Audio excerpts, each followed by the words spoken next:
চলে এসছে ধুলিয়ার মোড়, একদম কাটায় কাটায় 11 কিলোমিটার। এখন আছি হচ্ছে বেতুয়াডুয়ারি বা ঢোকার আগে নিচে যে জায়গাটা দেখতে পাচ্ছেন, একবার দেখাই সাইডে গিয়ে।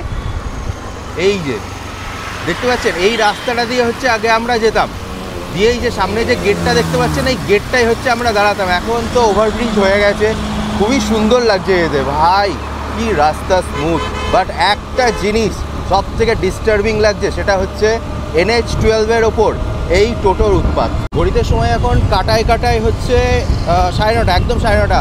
আর হচ্ছে কৃষ্ণনগর থেকে ধুবুলিয়ার ডিস্টেন্স হচ্ছে 10.6 কিলোমিটার, মানে ওই ধরুন 11 কিলোমিটারই।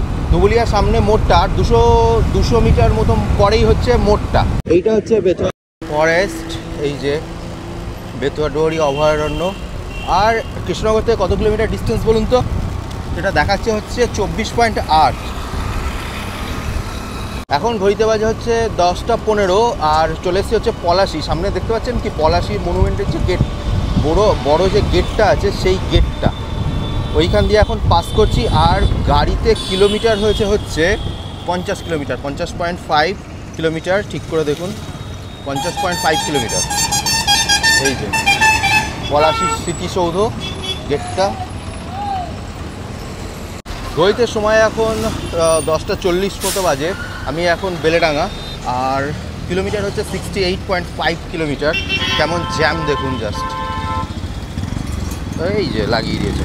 এই ব্যারিকেডগুলোর জন্য না খুব ডিস্টার্বিং, খুব এই ব্যারিকেডগুলোর জন্য না খুব জ্বালাতনে করতে হয়।